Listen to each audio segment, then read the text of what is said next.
नमस्कार। झारखंड में एनडीए गठबंधन की सरकार 28 दिसंबर को अपना 1 साल का कार्यकाल पूरा कर रही है।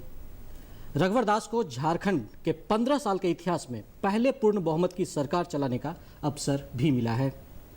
टाटा स्टील में मजदूरी करने और फिर भाजपा संगठन में मंडल स्तर से लेकर राष्ट्रीय उपाध्यक्ष तक की जिम्मेदारी निभाने के बाद फिलहाल वो साल भर से झारखंड सरकार की अगुवाई कर रहे हैं। इन साल भर में ईज ऑफ डूइंग बिजनेस और नीति आयोग की रिपोर्ट में झारखंड की खूब वाहवाही हुई है। 1 साल में झारखंड ने क्या कुछ हासिल किया है, इस पर आज हम सीधा संवाद करेंगे राज्य सरकार के मुखिया रघुवर दास से, जो खुद को जनता का दास भी कहते हैं। तो दूरदर्शन के साथ सीधा संवाद में आपका स्वागत है सर। धन्यवाद सर, सबसे पहला सवाल आपसे मेरा यह है कि अब तक के सरकार के कामकाज को आप किस रूप में लेते हैं? नहीं, अब तक के सरकार के जो कामकाज है, मैं उससे सबसे बड़ा उपलब्धि मानता हूं कि जो 14 वर्षों में जो राजनीतिज्ञ, राजनेता और शासन पर लोगों का विश्वास उठ सा गया था, वो विश्वास मैंने प्राप्त किया। और किसी भी सरकार की पहली जिम्मेदारी होती है कि शासक शासन पर जनता का विश्वास रहे। वो मैंने इस 1 वर्ष के शासनकाल में प्राप्त किया। तो ये जो है, और इन 12 महीनों में सरकार की अगर हम कहें कि सबसे बड़ी उपलब्धि क्या रही और कौन ऐसा चीज रहा जो आप इन साल भर में कर सकते थे लेकिन वो नहीं हुआ?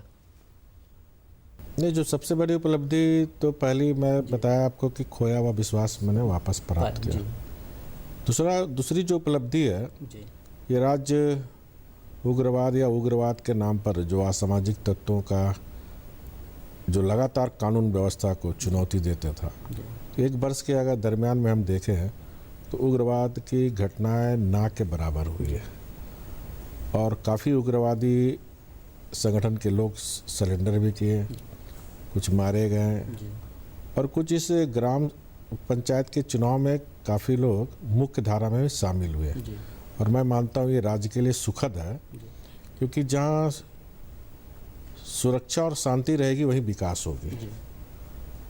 और इसलिए विकास और शांति और सुरक्षा एक दूसरे के पूरक है।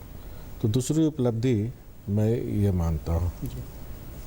जो तीसरी उपलब्धि मैं मानता हूँ कि झारखंड में एक टीम वर्क होनी चाहिए।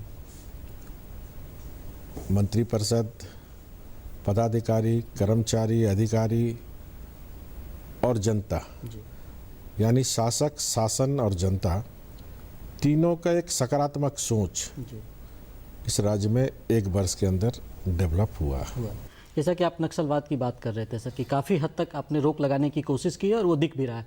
तो ऐसा कोई आपके मन में टाइम फ्रेम आपने बनाया है जिस पर हम कहें कि नक्सलवाद झारखंड से पूरी तरह मुक्त हो जाएगा? देखिए, विकास एक सतत चलने वाली प्रक्रिया है, लेकिन हमने सत्ता संभालने के बाद ही राज्य की जनता को यह आश्वस्त किया था कि ये जो सरकार है, मैं इसे जनता की सरकार मानता हूँ, ये जवाबदेह, पारदर्शी शासन और समझदारी वाली शासन होगी। और उस दिशा में हमारी सरकार कदम बढ़ा चुकी है।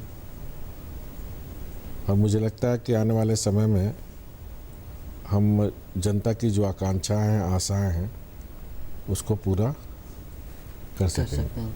जैसे कि कानून व्यवस्था की बात करते हैं कि कानून व्यवस्था अगर सब कुछ सुचारू रूप से चलने लगे तो विकास अपने आप आएगा। तो वैसे में आपराधिक जो घटनाएं हैं जो झारखंड में अगर होती है या कुछ भी होते हैं, तो उस पर नियंत्रण के लिए वो आपके सामने एक चुनौती आपको लगता है कभी भी है? नहीं, मैं हर चुनौती को एक अवसर के रूप में लेता हूँ। और मैं दावा नहीं करता कि कानून व्यवस्था की स्थिति पूरी तरह से ठीक हो गई है, लेकिन प्रयास सरकार की जारी है कि आम जनता, किसी भी सरकार की पहली जिम्मेदारी होती है कि जनमाल की सुरक्षा सरकार की जिम्मेदारी होती है। और उस जिम्मेदारी को निर्वाह करने के लिए हम पुलिसिंग सिस्टम को भी दुरुस्त कर रहे हैं। इसके साथ साथ जो लोगों को भड़काया जाता है कि 67 वर्ष की आज़ादी के बाद भी विकास नहीं हुए, तो हमारा विकास पर भी फोकस है। जो गांव में हमारे गरीब किसान गांव, इस सरकार की प्राथमिकता है। और आने वाले समय में जो 2016-17 का जो बजट हम बना रहे हैं, वो गांव, गरीब, किसान, के हित को ध्यान में रखकर जी सरकार ये बजट बनाएगी, क्योंकि कोई भी सरकार जो चलती है वो नीति के आधार पर चलती है, और नीति अगर अच्छी बन गई, जन उपयोगी नीति बन गई और वो जन भावना के अनुरूप अगर नीति बनी, तो वो मुझे लगता है कि एक सफल सरकार की निशानी होगी। और इसीलिए हमने ये जो 2016-17 का बजट भी जनता का बजट बने, इसलिए हम सभी प्रमंडलों में और सभी जिला के लोगों को, उस जिले के किसान समुदाय हो, छात्र प्रतिनिधि हो, शिक्षाविद हो, बिजनेसमैन हो, गांव के ग्रामीण जनता हो, उनसे एक एक विषय पर हम सुझाव ले रहे हैं, ताकि आने वाले समय में 2016-17 का बजट ये जनता का बजट बने और योजनाएं जो हमारे मार्गदर्शक ने हमें सिखाया, राष्ट्रपिता महात्मा गांधी, पंडित दीनदयाल उपाध्याय, सरदार अटल बिहारी वाजपेयी, प्रधानमंत्री नरेंद्र मोदी जी की भी ये सोच है कि विकास की योजनाएं समाज के अंतिम व्यक्ति के हित को ध्यान में रखकर बनानी चाहिए। तो मेरी सरकार की ये कोशिश है कि 2016-17 का बजट एक आम जनता के हित को ध्यान में रखकर बजट बने। जैसा कि आप कह रहे थे कि रायशुमारी आप कर रहे हैं, लोगों के बीच जा रहे हैं और किस तरह का बजट हो इसका एक फीडबैक भी ले रहे हैं, तो हमें क्या लगता है कि हम ये मान के चलें कि इस बार का जो बजट होगा ये झारखंड के पिछले इतिहास से एकदम अलग हटकर बजट होगा? मैं दावा नहीं करता हूँ, मेरी कोशिश है जी कि इस राज्य में हर चीज़ अब लीक से अलग हटकर जी काम करने की आवश्यकता है, और इसीलिए हमने इस 16-17 के बजट में कृषि बजट अलग पेश कर रहा है। देश में झारखंड दूसरा राज्य होगा जो कृषि पर अलग बजट पेश करेगा। पहला बजट भारतीय जनता पार्टी के सरकार में जब येदियुरप्पा जी मुख्यमंत्री थे तो उन्होंने कृषि बजट अलग से पेश किया था। तो झारखंड दूसरा राज्य होगा जो कृषि पर बजट पेश करेगा, क्योंकि झारखंड में ओवरऑल अगर हमें विकसित झारखंड बनाना है तो जो 2 करोड़ से ज़्यादा आबादी हमारे गांव में रहते हैं, तो ये जो किसान रहते हैं, और हम सभी जानते हैं कि कृषि किसी भी अर्थव्यवस्था का मेरुदंड होता है। तो कृषक की क्रय शक्ति बढ़े, कृषक खुशहाल हो, ये हमारी सरकार की प्राथमिकता है।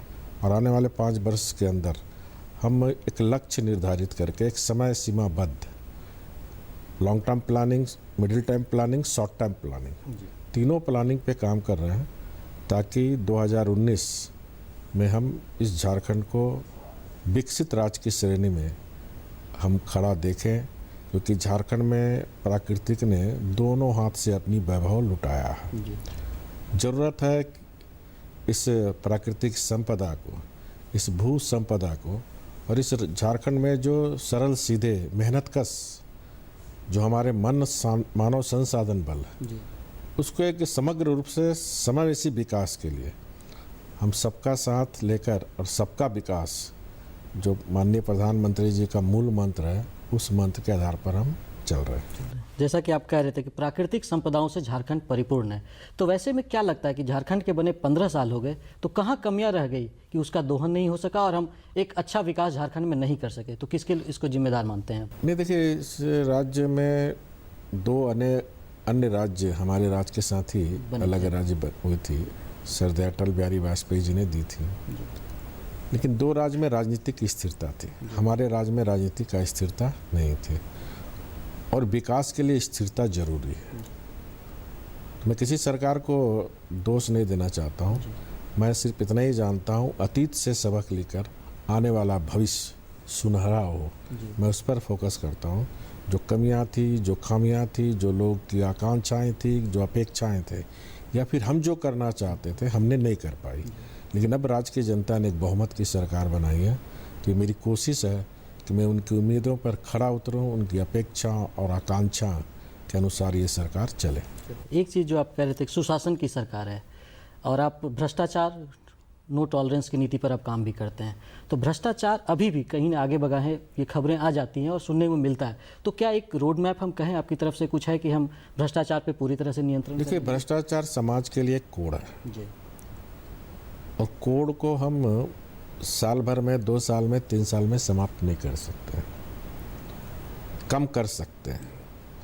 आम जनता को इस भ्रष्टाचार के चलते जो उनको जन सुविधा सरकार के स्तर पर मिलनी चाहिए, शासन के स्तर पर मिलनी चाहिए, वो उनको मिलनी चाहिए। और इसीलिए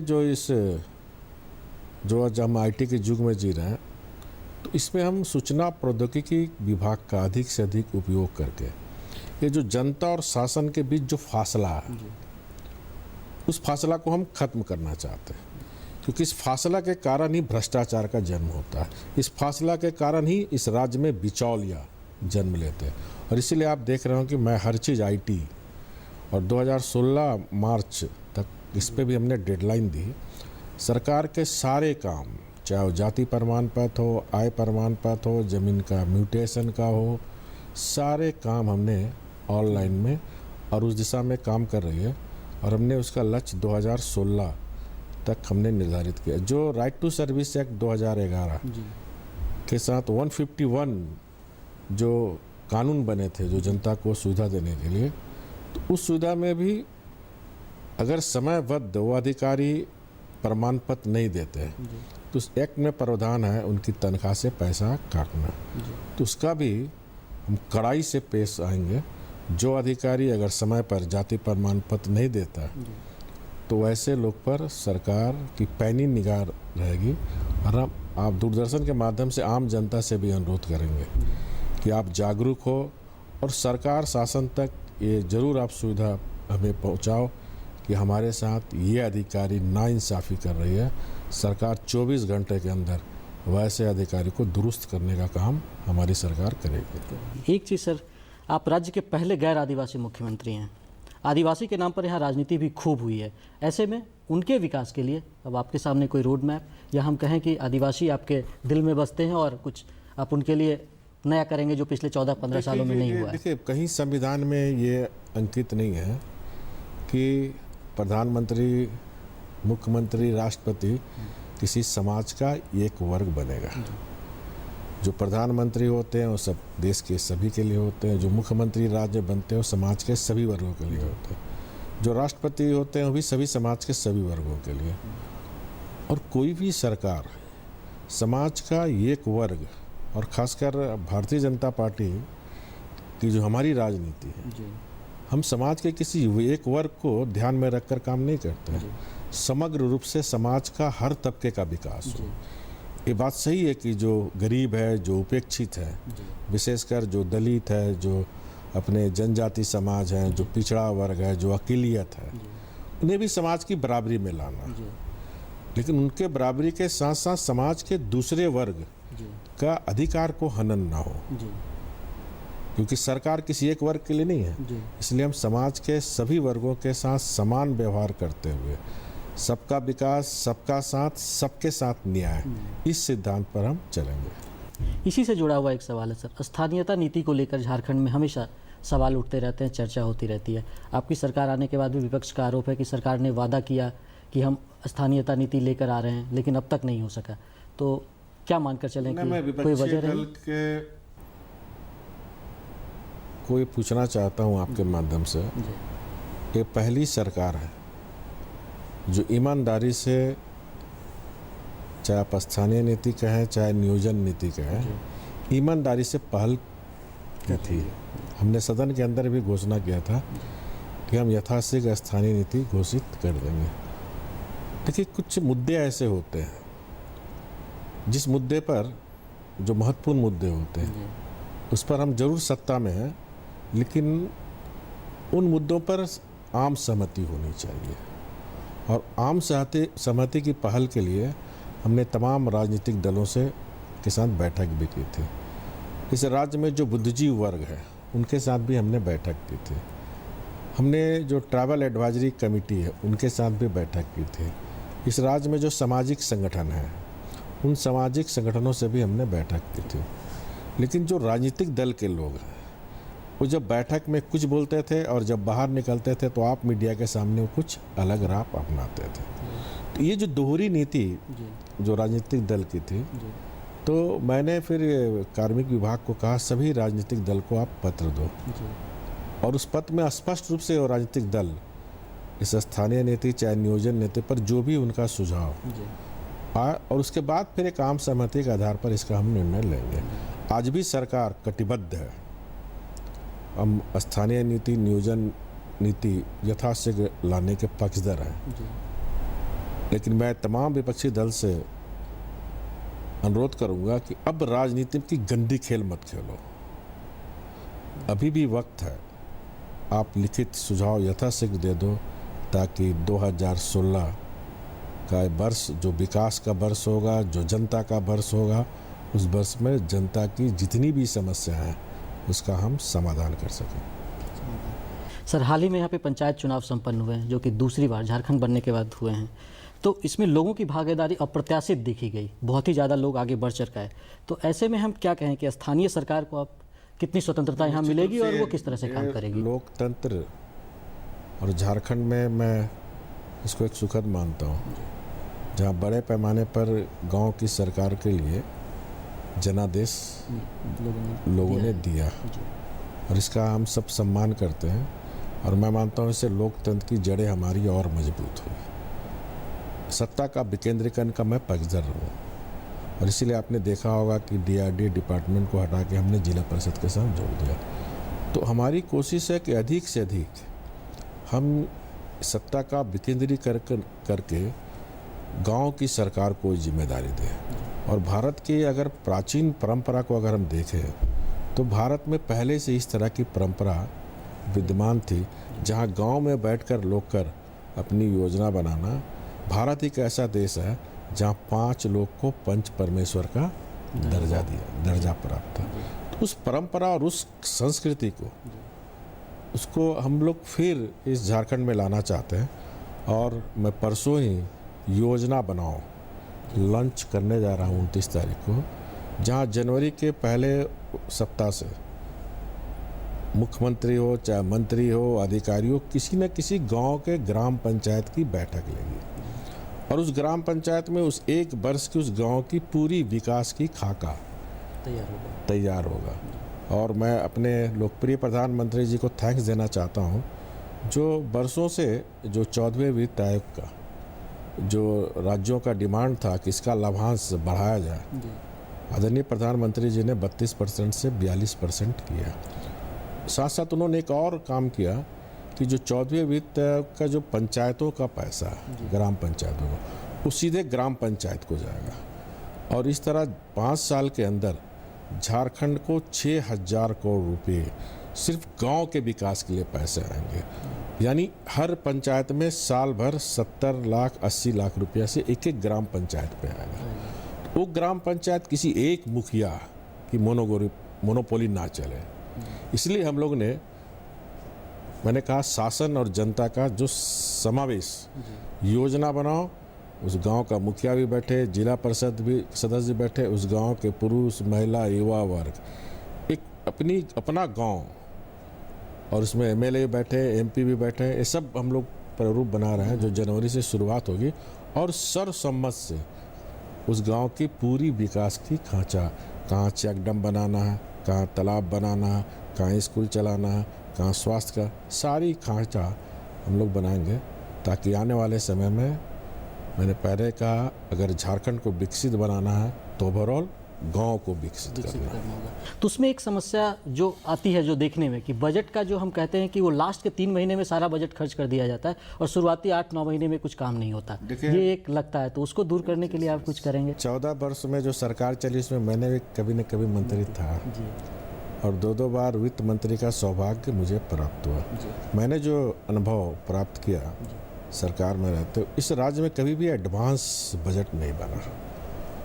इस राज्य में मैंने जो अनुभव किया, लपसम हर ईयर 10+ करके पैसा हर विभाग में बजट बढ़ा दिया जाता था और हाउस से पास करा लिया जाता था। बजट बनने के बाद फिर प्लान बनता था, प्लान बनने के बाद फिर उस योजना का डीपीआर बनता था, डीपीआर बनता था तो फिर स्वीकृति में जाता था, स्वीकृति जाने के बाद फिर टेंडर से फिर ठेकेदार से फिर एग्रीमेंट करते करते अक्टूबर नवंबर का समय निकल जाता था। तो बजट समय पे खर्च भी नहीं होती थी, इसलिए सरकार की आलोचना भी होती थी कि सरकार में क्षमता नहीं है बजट का खर्च करने। तो ये जो झारखंड में जो एक दाग था उस दाग को 2016-17 के बजट पे मैं धोना चाहता हूँ। इसीलिए हमने सदन में ही 15-16 का जब मैं बजट पेश कर रहा था तो मैंने उस समय सदन के अंदर राज्य की जनता से कमिटमेंट किया था कि अब झारखंड में सितंबर से ही हम बजट बनाने की प्रक्रिया शुरू कर देंगे। और हमने सितंबर से ही बजट की प्लानिंग शुरू कर दी है और फरवरी तक सारा हमारा बजट सेट रहेगा, सिर्फ हाउस में पास होगा, टेंडर होगा, गो हेड फील्ड में काम। तो आप देखेंगे 90 से 95% 2016 मार्च आते आते बजट का पैसा खर्च हो रहा है। दूसरा बजट का पैसा खर्च करने में एक और अड़ंगा था कि मैन पावर की बहुत काफ़ी कमी थी और वो जो करीब 70-80 हज़ार मैन पावर आपने देखा होगा। सत्ता बैठने के साथ ही हमने शिक्षकों का नियुक्ति शुरू की, डॉक्टर की विभिन्न विभाग में नियमावली बनाकर, जो अन्य विभाग में भी मैन पावर की कमी थी और हमने झारखंड लोक सेवा आयोग से कंसर्न हो तो उनको भेजने का काम किया, कर्मचारी चयन आयोग है तो उनको भेजने का काम किया। तो आने वाले 2016 में हमें लगता है कि जो मैन पावर की विभिन्न विभागों की जो आउटपुट हमें सचिवों के द्वारा प्राप्त हुई थी कि बजट के पैसे नहीं खर्च होने के एक कारण मैन पावर की हर विभाग में कमी, यानी जब तक विभाग का इंफ्रास्ट्रक्चर ठीक नहीं होगा तो राज्य का इंफ्रास्ट्रक्चर ठीक नहीं होता। तो हम हर पैरेलल हर काम को साथ साथ कर रहे हैं। एक चीज़ है जो कि शिक्षा और स्वास्थ्य की हालत अभी भी स्टेट में बहुत बेहतर नहीं हुई है सर, तो इन दो पहलुओं को सुदृढ़ करने के लिए आपकी तरफ से कुछ विशेष, या तो उसको मिशन मोड में कुछ करना पड़ेगा तभी कुछ आगे नजर आएगा सर? नहीं, मेरे लिए हर विभाग मिशन है जी। मेरी राजनीतिक जीवन ही मिशन है। सत्ता को मैं सेवा का एक माध्यम मानता और उसी के निमित्त आपने देखा होगा और मैंने अभी कहा भी, शिक्षा मेरी पहली प्राथमिकता है, क्योंकि लोग जब शिक्षित हो जाएंगे तो शिक्षा से डिग्री का साधन नहीं होता, शिक्षा से ज्ञान आती है, ज्ञान से फिर उसको ईमानदारी आती है, समझदारी आती है। तो कोई भी उसे कोई बरगला नहीं सकता है।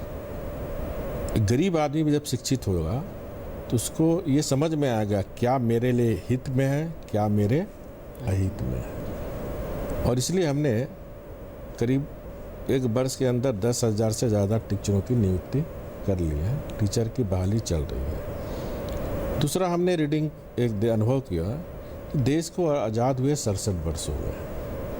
आज भी आप ग्रामीण क्षेत्र में जाएं या फिर अर्ध शहरी ग्रामीण में, तो आज भी हमारे बच्चे बोरा में पढ़ते हैं। मैं खुद बोरा में पढ़ के यहाँ तक पहुँचा। अब 67 वर्ष की आज़ादी के बाद जब जो मैं बोरा में पढ़ा, आज भी मेरा बच्चा बोरा में पढ़ेगा। और हम बात कर रहे हैं 21वीं सदी का, हम बात कर रहे हैं चांद में जा रहा है। और इसलिए हमने तय किया 2 वर्ष के अंदर कोई झारखंड का, चाहे पहाड़ में स्कूल हो, चाहे गांव में स्कूल हो, चाहे स्लम क्षेत्र में हो, सब में गोदरेज का बेंच डेस्क बना हुआ रहेगा। कोई भी मिडिल स्कूल में A1 लेबोरेटरी, अगर हम निजी स्कूल से तुलना करेंगे तो आज निजी स्कूल की तरफ क्यों लोग भाग रहे हैं? इसलिए उसकी इंफ्रास्ट्रक्चर ठीक है, वहाँ क्वालिटी की पढ़ाई है। और इसलिए सरकार भी, क्योंकि सरकार के भरोसे हम शिक्षित नहीं कर सकते हैं पूरे राज्य को, तो निजी स्कूल भी जरूरी है। हर चीज़ सरकार के भरोसे नहीं होता, तो समाज को भी आगे आने की ज़रूरत है, सही संस्था को भी आगे आने की ज़रूरत है। लेकिन जो इसे 91 में बाजारीकरण होने के बाद, वैश्वीकरण होने के बाद, ये स्वास्थ्य और आपका एडुकेशन दोनों का बाजारीकरण हुआ। तो उस बाजारीकरण में जिसके पास पैसा वो नर्सिंग होम में जा रहा, जिसके पास पैसा वो लोयला और कॉन्वेंट में बच्चे को पढ़ा। लेकिन जो गरीब बच्चा है, जो मजदूर का बच्चा है, जो गांव का बच्चा है, वो बच्चा या तो नगर निगम के स्कूल में जा रहा है, सरकारी स्कूल में जा रहा है, जबकि प्रतिभा गाँव में है। और इसलिए 2 वर्ष के अंदर आप देखेंगे क्वालिटी एजुकेशन हम झारखंड में भी शुरुआत करेंगे। इसलिए जो भी टीचर नियुक्ति हो रही है, हमने निर्देश किया पहले प्रशिक्षण, उसको पूरी ट्रेंड करना, उसके बाद फिर स्कूल में उसकी नियुक्ति करना। उसी तरह हायर एडुकेशन भी 14 वर्ष में यहाँ कोई काम नहीं हुए थे। और इसीलिए आपने देखा होगा हायर एडुकेशन का सेपरेट एक सेक्रेटरी ही नियुक्त किया। और जो हमारे बच्चे मैट्रिक पास करने के बाद जो कॉलेजों में सीट भर जाने के बाद हमारे बच्चे को दूसरे राज्य जाना पड़ता था, तो हमने हर यूनिवर्सिटी को कहा कि 2 पाली में आप पढ़ाई शुरू करो। जिसके कारण हमारे बच्चे को बाहर नहीं जाना पड़े। तो हम लोग ने भी शुरुआत कर दी। इसके साथ साथ प्राइवेट यूनिवर्सिटी पर भी हमने 4 लोगों से LOI किया, जिसमें अमेठी जैसी संस्था अभी LOI हुआ और उनको हम लोग ज़मीन दिखा रहे हैं। हमें लगता है कि मार्च 2016 तक उसकी भी शुरुआत हो जाएगी। हमने उनसे अनुरोध किया कि 2016 से तब तक आप भाड़ा में सेशन शुरू कर दो, क्योंकि बिल्डिंग बनने में 2 साल लगेंगे। उसी तरह टेक्निकल यूनिवर्सिटी, जिसमें हमने 80 करोड़ रुपए का बजट भी दे दिया, और हमने माननीय अपने आदरणीय राष्ट्रपति महोदय जो 10 जनवरी को झारखंड आ रहे हैं, हमने उनसे अनुरोध किया है कि उस टेक्निकल यूनिवर्सिटी का शिलान्यास उनके हाथ से, ज़मीन भी हमने चिन्हित कर लिया है नामकुम में, फंड भी दे दिया। जैसे महामहिम का शिलान्यास होगा, नेक्स्ट डे से काम शुरू होगा। इसी तरह हमारी कोशिश है कि इस राज्य में शिक्षा के साथ साथ हम पढ़ाई के साथ साथ हुनर की पढ़ाई शुरू करें। इस बार हम लोग तय कर रहे हैं कि 8वीं 9वीं के क्लास के बच्चे को पढ़ाई के साथ साथ स्किल्ड पढ़ाई, हुनर का पढ़ाई भी हम लोग साथ साथ दें, ताकि डिग्री के साथ साथ उनके हाथ में रोजगार के। एक चीज़ सर, आपकी सरकार 1 साल मंत्रिमंडल के सहयोगी, अब अपने सरकार को अगर हम कहें कि सर आप खुद आकलन कीजिए, तो कैसे आकलन, कितना नंबर देना चाहेंगे, पास या सर्वश्रेष्ठ में अपनी सरकार को? मैं पास फेल पर विश्वास नहीं करता, ना नंबर देने में विश्वास करता हूँ। मैं विश्वास करता हूँ कर्म करने पर। फैसला करना लोकतंत्र में जनता को। अब जनता फेल करे चाहे पास करे, मुझे 5 साल का जनादेश दिया। मैं इतना जरूर कह सकता हूँ जनता से, जिस तरह हमने 1 वर्ष जो इस जनता की आकांक्षाएं थी कि एक ईमानदार सरकार झारखंड को मिले, वो मैंने 1 वर्ष में एक ईमानदार सरकार, आने वाले 4 वर्ष में भी ईमानदार सरकार देने का प्रयास करूंगा, और उसकी आकांक्षाओं में उम्मीद पर खरा उतरूंगी। अगर हम ईमानदार से शासन नहीं दिए, हम उनकी आकांक्षाएं में नहीं खरा उतरे, तो 5 साल के बाद जनता को अधिकार है सत्ता पलटने का। जनता पलट देगी, हमारे काम में संतुष्ट नहीं होगा, लेकिन मेरी काम में कोई कमी नहीं होगी, मेरी सोच में कोई कमी नहीं होगी, मेरे इरादे में कोई कमी नहीं होगी। अगर कहीं कमी कुछ रहेगी तो व्यवस्था में, तो उस व्यवस्था को भी हम व्यवस्थित करने में लगेंगे। एक चीज़ सर, सत्ता और संगठन के बीच कौन ऐसा कड़ी है जो बांधे रखता है एक दूसरे को, क्या माने? देखिए, मैं मूलतः संगठनिक व्यक्ति हूँ, क्योंकि मंडल अध्यक्ष से लेकर राष्ट्रीय उपाध्यक्ष तक, तो संगठन का दर्द मैं अच्छी तरह समझता हूँ, और सरकार और संगठन में समन्वय रहनी चाहिए। और हमने संगठन के लोगों से भी कहा कि अब संगठन की बहुत बड़ी जिम्मेदारी होगी, क्योंकि केंद्र और राज्य से लेकर हमारी ही सरकार है, तो हम उन जनता के अपेक्षा पर खरा उतरे। जो सरकार की उपलब्धि वो जनता तक बताएं, भारत सरकार की जो उपलब्धि, राज्य सरकार की उपलब्धि, और जनता की जो समस्या वो आप केंद्र से लेकर राज्य तक बताएं। तो ये कड़ी संगठन को बनने का काम है। इसके साथ साथ सत्ता आती तो हर कार्यकर्ता को रहता कि हमें प्रतिष्ठा मिले, सम्मान मिले। तो मैंने पूर्व में ही कहा कि सिर्फ नौकरशाह के भरोसे राज्य का विकास हम नहीं कर सकते, इसलिए शासक, शासन और जनता, मैंने 3 शब्द कहा था। तो उस जनता में राजनीतिक, सामाजिक कार्यकर्ता भी आएंगे, और जितना ही योजना में आप जनता का पार्टिसिपेट करेंगे, भागीदारी करेंगे, साझेदारी करेंगे, उतना योजना सफलता प्राप्त करेगा, भ्रष्टाचार कम होगा। इसलिए आने वाले समय में हम न सिर्फ भारतीय जनता पार्टी कार्यकर्ता, समाज के अच्छे लोग को भी शासन में हम भागीदारी, साझेदारी बनाएंगे, ताकि योजनाएं का सफल हो, भ्रष्टाचार कम हो, जनता को परेशानी कम हो। तो सीधा संवाद में आज हम बात कर रहे थे झारखंड के मुख्यमंत्री रघुवर दास से। इनका 1 साल का कार्यकाल पूरा हो गया है, तो हम साल के कार्यकाल पूरा होने पर सर को बधाई भी देते हैं, और नव वर्ष की अग्रिम बधाई भी। तो दूरदर्शन की पूरी टीम को दीजिए इजाज़त। सीधा संवाद में बस आज इतना ही। नमस्कार।